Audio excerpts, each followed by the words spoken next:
दोस्तों आज की इस क्लास में मैंने बिहार डीएलएड एंट्रेंस एग्जाम के लिए इंग्लिश ग्रामर के मोस्ट इंपॉर्टेंट क्वेश्चंस करवाया है। सो प्लीज दोस्तों आज की इस क्लास को आप लोग एंड तक देखिएगा और जो क्वेश्चंस मैंने करवाए हैं इन सभी क्वेश्चंस को आप लोग कर लीजिएगा, क्योंकि दोस्तों इनमें से 2 से 3 क्वेश्चंस आपके एग्जाम में जरूर पूछे जा सकते हैं।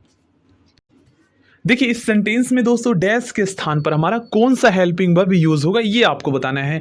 तो एक नियम है दोस्तों, इसे आप लोग याद कर लीजिए। देखिए हमारा नियम क्या कहता है, जब दोस्तों दो क्लॉज किसी सबऑर्डिनेट या कोऑर्डिनेट कंजक्शन से कनेक्ट होता है ना, तो हमें दोस्तों उस सेंटेंस को चेक करना होता है जिसमें मेन वर्ब और हेल्पिंग वर्ब यूज किया गया हो। तो देखिए इन दोनों क्लॉज को आप लोग देखिए, यहाँ पर आप लोग देखेंगे तो इसमें हेल्पिंग वर्ब और मेन वर्ब दोनों यूज किया गया है। तो हमें जो है ना इसका टेंस चेक करना होता है कि ये कौन सा टेंस में है। अगर दोस्तों ये पास्ट में है तो ये वाला भी हमारा पास्ट में होगा, और अगर ये प्रेजेंट में है तो ये वाला भी हमारा प्रेजेंट में होगा। ये है हमारा नियम, ठीक ना। तो देखिए ये पास्ट में है तो यहाँ पर भी जो हमारा हेल्पिंग वर्ब यूज होगा ये भी पास्ट में होगा। तो देखिए इन दोनों का यूज तो हम नहीं कर सकते हैं। क्यों नहीं कर सकते हैं? क्योंकि विल का पास्ट दोस्तों वुड होता है ना, और इसका यूज हम अनरियल सिचुएशन के लिए करते हैं। तो ये हो गया यहाँ पर। अब इन दोनों में से डिसाइड करना है। तो देखिए डिड नॉट वेंट का यूज नहीं हुआ, क्योंकि डिड नॉट के बाद हमेशा वर्ब की फर्स्ट फॉर्म का यूज किया जाता है। तो इसका राइट आंसर ऑप्शन ए ही होगा। देखिए इस सेंटेंस में दोस्तों डैश के स्थान पर कौन सा प्रीपोजिशन यूज होगा ये आपको बताना है। तो मैंने आपको दोस्तों पढ़ाया था, आप लोग याद कीजिए, ओ डबल ए प्रीपोजिशंस, जिसमें दोस्तों मैंने आपको बताया था कि जब कोई चीज दोस्तों एक सतह से अलग होती है ना तो उसके लिए ओ डबल ए प्रीपोजिशंस के यूज करते हैं। तो यहाँ पर दोस्तों अगर आप इसको हिंदी में समझें तो देखिए मंजू जो है ना कार से उतर रही है तो वह जो है एक सतह से अलग हो रही है, तो इसके लिए ओ डबल ए प्रीपोजिशंस के यूज होगा। जैसे दोस्तों हवाई जहाज टेक ऑफ करती है तो एक सतह को छोड़कर आसमान में उड़ती है ना, तो टी ए के ई और O double F of preposition की यूज करते हैं ना, जो हमारा फ्रेजल वर्ब बनता है टेक ऑफ बनता है ना ओ डबल एफ, तो ओ डबल एफ इसीलिए यूज किया जाता है इसमें। अब देखिए इस क्वेश्चन का आंसर दोस्तों आप लोग इजीली कर सकते हैं। यहां पर दोस्तों संजू जो है हॉर्स से गिर जाता है तो एक सतह से अलग हो रहा है, तो इसके लिए ऑफ प्रीपोजिशंस के यूज होगा। देखिए इनका यूज दोस्तों हम रिलेटिव प्रोनाउन और इंटेरोगेटिव प्रोनाउन दोनों के रूप में करते हैं। तो इंटेरोगेटिव प्रोनाउन के रूप में दोस्तों इनका यूज कैसे करते हैं ये तो आपको पता ही है ना, क्योंकि आपने दोस्तों इंटेरोगेटिव वाले सेंटेंसेस बनाए हैं। लेकिन दोस्तों हम जो है ना रिलेटिव प्रोनाउन के रूप में इनका यूज किसी सेंटेंस में कैसे करते हैं ये हम सीखते हैं, ठीक है ना। उसके बाद हम इस क्वेश्चन का आंसर करेंगे।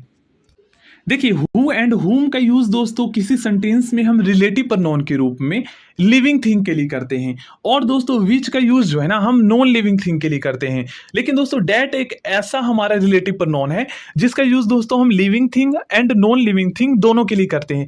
लेकिन दोस्तों इसका यूज जो है ना ग्रामर में बहुत कम होता है, बोलचाल की भाषा में हम ज्यादा इसका यूज करते हैं, ठीक है ना। देखिए एग्जाम्पल के रूप में दोस्तों यहाँ पर आप लोग देख सकते हैं दिस इज द हाउस। यहाँ पर ये जो है ना ये हमारा नॉन लिविंग थिंग है, तो इसीलिए दोस्तों यहाँ पर जो है ना रिलेटिव प्रोनाउन जो यूज किया गया है यहाँ पर विच का यूज किया गया है। इसी तरीके से यहाँ पर आप लोग देखेंगे तो आर्यभट्ट ये दोस्तों हमारा लिविंग थिंग है, जो कि भारत का एक महान मैथमेटिशियन है, ठीक ना। तो इसके लिए जो यहाँ पर रिलेटिव प्रोनाउन यूज किया गया ना वो हु का यूज किया गया, आप लोग देख सकते हैं, ठीक ना। तो इस तरीके से आप लोग समझ सकते हैं। अब दोस्तों इस क्वेश्चन का आंसर आप लोग इजीली कर सकते हैं। देखिए यहां पर जो रिलेटिव प्रोनाउन यूज होगा हु रिलेटिव प्रोनाउन का यूज होगा, क्योंकि इसका हिंदी में अर्थ आता है जो या वह, ठीक है ना।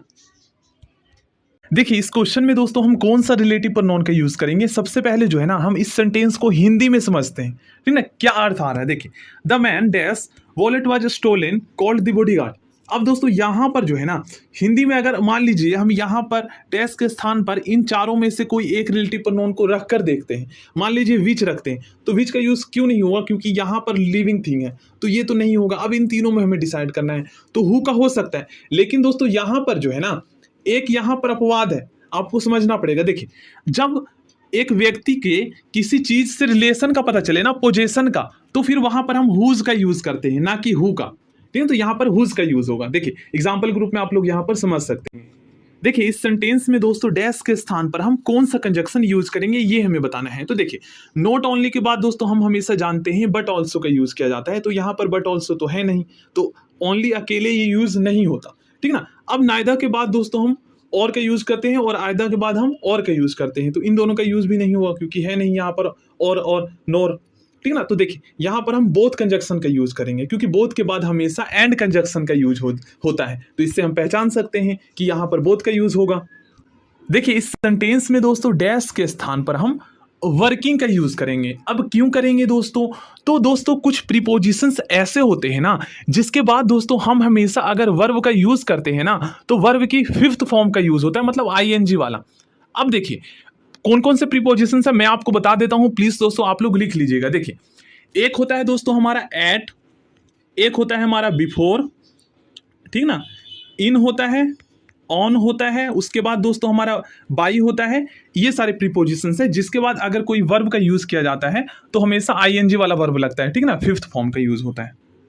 देखिए इस सेंटेंस में दोस्तों हम कौन सा प्रीपोजिशंस का यूज करेंगे, तो सबसे पहले आप इस सेंटेंस को जो है ना ध्यान से पढ़ें, हिंदी में समझे, देन उसके बाद आपको खुद पता चल जाएगा कि कौन सा प्रीपोजिशंस सबसे ज्यादा अप्रोप्रिएट है। तो देखिए यहां पर हमारा ऑन प्रीपोजिशंस का यूज होगा, they live on the other side of the road.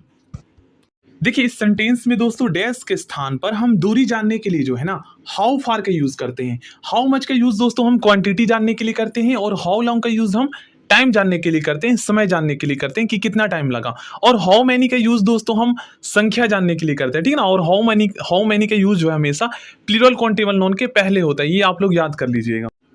देखिए इस सेंटेंस को दोस्तों हमें सुपरलेटिव डिग्री में चेंज करना है, तो सबसे पहले इसको हम हिंदी में समझते हैं। No other metal is as useful as steel, मतलब कोई अन्य मेटल इतना यूजफुल नहीं है जितना कि स्टील है।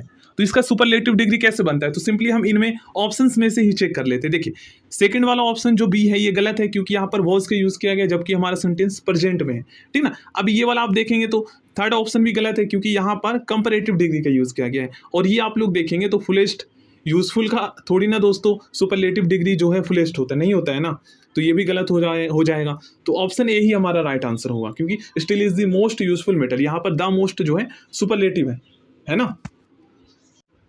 देखिए एडवर्ब जब दोस्तों मैंने आपको पढ़ाया था तो मैंने आपको बताया था दोस्तों कि कुछ एडवर्ब ऐसे होते हैं ना जिससे किसी कार्य के होने के विधि का पता चलता है, तो उसे हम क्या बोलते हैं, उसे हम दोस्तों एडवर्ब ऑफ मैनर कहते हैं, ठीक ना। तो यहाँ पर देखिए क्या बोला गया, एडवर्ब ऑफ डैश से हाउ समथिंग हैपन, कोई चीज कैसे हुआ है, मतलब विधि तरीका। तो यहाँ पर हमारा मैनर का यूज होगा क्योंकि यही कहता है, इसके अंतर्गत जो एडवर्ब आते हैं वो एडवर्ब ऑफ मैनर होता है और उससे हमें किसी कार्य के होने और तरीके का पता चलता है, विधि का। चलिए नेक्स्ट क्वेश्चन करते हैं दोस्तों। कुछ वर्ब ऐसे होते हैं ना जिसके बाद फिर से अगर कोई वर्ब का यूज किया जाता है तो हम हमेशा वर्ब की फिफ्थ फॉर्म का यूज करते हैं। जैसे दोस्तों हेल्प हो गया, एक वर्ब है हमारा, और लाइक, उसके बाद एक और है स्टॉप। इनके बाद अगर हम फिर से वर्ब का यूज करते हैं ना तो हम हमेशा वर्ब की फिफ्थ फॉर्म आईएनजी वाला फॉर्म यूज करते हैं। तो इसका राइट आंसर ऑप्शन बी हो जाएगा। चलिए नेक्स्ट क्वेश्चन करते हैं। तो आई एम फॉन्ड ऑफ, अब देखिए यहां पर प्रीपोजिशन से एक ऑफ का यूज किया गया है, तो ऑफ के बाद भी दोस्तों हम हमेशा वर्ब की फिफ्थ फॉर्म का यूज करते हैं आईएनजी वाला, ठीक है, याद कर लीजिएगा। फोर के बाद भी करते हैं, बिफोर के बाद भी, उसके बाद दोस्तों हम इन के बाद भी, ऑन के बाद भी, एट के बाद भी करते हैं, ठीक है ना। तो यहाँ पर राइट आंसर ऑप्शन बी हो जाएगा। अब देखिए एक और वर्ब है हमारा, इसके बाद भी दोस्तों हम वर्ब की फिफ्थ फॉर्म का यूज करते हैं, ठीक है, याद कर लीजिएगा। फॉन्ट के बाद भी हम जो है हमेशा वर्ब की फिफ्थ फॉर्म का यूज करते हैं। देखिए नेक्स्ट क्वेश्चन है, यहां पर दोस्तों एट है। एट प्रीपोजिशंस के बाद भी मैंने अभी आपको बताया है कि हम हमेशा वर्ब की फिफ्थ फॉर्म का यूज करते हैं। देखिए इस सेंटेंस में दोस्तों हम कौन सा प्रीपोजिशंस का यूज करेंगे, यहाँ पर डैश के स्थान पर, तो यहाँ पर दोस्तों हम सिंस प्रीपोजिशंस का यूज करेंगे, ठीक है ना। और भी आप सिंस का यूज सीख लीजिए कहाँ कहाँ पर इसका यूज किया जाता है। देखिए सिंस का यूज दोस्तों हम डेफिनेट पीरियड ऑफ टाइम और डेफिनेट पॉइंट ऑफ टाइम के लिए करते हैं। यहां पर आप लोग दोस्तों देख सकते हैं, देखिए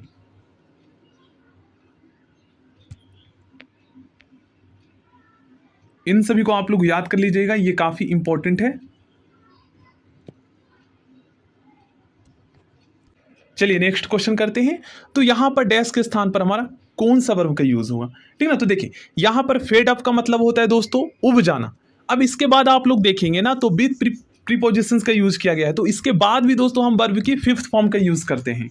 देखिए इस सेंटेंस में हम कौन सा प्रीपोजिशंस का यूज करेंगे ये आपको बताना है। तो सबसे पहले दोस्तों इसका आंसर करने से पहले जो है ना आप इसको हिंदी में समझिए, आखिर सेंटेंस का मतलब क्या है। तो देखिए ही जम्प्ड द वेल। अब दोस्तों यहां पर जो है ना जब वेल में वो जंप कर रहा है तो कहीं ना कहीं मोशन हो रहा है, गति हो रहा है, तो गति के लिए दोस्तों हम इनटू का यूज करते हैं जंप्ड के साथ, ठीक है ना, जंप के साथ हमेशा, इनका यूज आप नहीं कर सकते। देखिए इस क्वेश्चन में आपको बताना है दोस्तों इस सेंटेंस का कौन सा पार्ट गलत है। तो देखिए दोस्तों ये हमारा प्लूरल सब्जेक्ट है, तो प्लूरल सब्जेक्ट के साथ हम हमेशा प्लूरल मेन वर्ब या हेल्पिंग वर्ब का यूज करते हैं। तो यहाँ पर पासेस जो है ना, ये दोस्तों हमारा सिंगुलर मेन वर्ब है, क्योंकि मैंने आपको बताया था कि वर्ब के साथ दोस्तों हम ईएस या एस लगाकर जो है ना हम उसको सिंगुलर बनाते हैं। तो इसी तरीके से यहाँ पर पास के साथ ईएस लगाकर इसको सिंगुलर बना दिया गया है। तो यहाँ पर तो हमारा सब्जेक्ट वर्ब एग्रीमेंट लागू नहीं होता ना, क्योंकि प्लूरल सब्जेक्ट के साथ हम प्लूरल मेन वर्ब या हेल्पिंग वर्ब का यूज करते हैं, लेकिन यहाँ पर तो सिंगुलर है। तो इसको अगर हम पास कर दे PASS तो यहाँ पर हमारा सही होगा, लेकिन यहाँ पर ES लगाकर इसको सिंगुलर बना दिया गया, जो कि गलत है और यही हमें बताना था। और आप हमेशा याद रखिएगा कि नॉन के साथ दोस्तों हम एस या ES लगाकर जो है ना उसको हम प्लूरल बनाते हैं, और वर्ब में हम ES या S लगाकर हम उसको सिंगुलर बनाते हैं, ठीक है ना।